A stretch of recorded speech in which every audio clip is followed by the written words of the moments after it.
স্থানীয় না? না রে, হ্যাঁ টঙ্গী শহরে স্থানীয় না। হ্যাঁ মনে কর যে যাওয়ার পরে মোবাইল টোবাইল সব বন্ধ করে দিয়েছে। আর হ্যার লগে আমার এই 5-6 বছর ধরে পরিচিত। আর হ্যাঁ যে আমার লেগে তোর বাটপা এটা করবো, এটা আমি বুঝতারি নাই। তাইলে তার বাড়িতে যান আপনি? তার বাড়ি চিনেন না আপনি? না রে ভাই, আমি আর বাড়িঘর চিনি না। বাড়িঘর চিনলে তো আমি ওর কাছে যাইতামই। ও আচ্ছা তাই। ভাই ওই যে আপনার বড় ভাই আইতাছে। ইসিরে, এই যে আইতাছে, আয়া এখন ইটে আসইব। যাক তুই একটা কাজ করিস, এ আইলে কইবি ভাই গোডাউনে নাই। যাক আমি গিয়ে একটু পলাই। কিরে আসলাম, মানিক কই? ভাই ভাই তো কদিন ধরে আসতেছে না, সে বলে বাসায় অসুস্থ। আর আপনি কিছু বলবেন আমাকে? ও আচ্ছা, ওর খুব দরকার ছিল। আচ্ছা তুমি এই 2 লাখ টাকা ও আসলে দিও।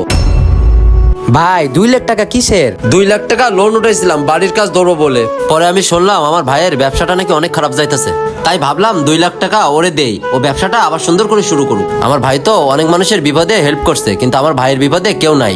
শোনো ভাই, আমার ভাই আসলে মনে করে এই টাকাগুলো ওর হাতে দিয়ে দিও। আমি তাহলে এখন আসি ভাই। আচ্ছা ঠিক আছে ভাই। আসলাম, ভাই এই নেন 2 লাখ টাকা, আপনার বড় ভাই দিয়ে গেছে একটু আগে। কি কস? এই বিপদের সময় আমার বড় ভাই আমার পাশে দাঁড়াইছে।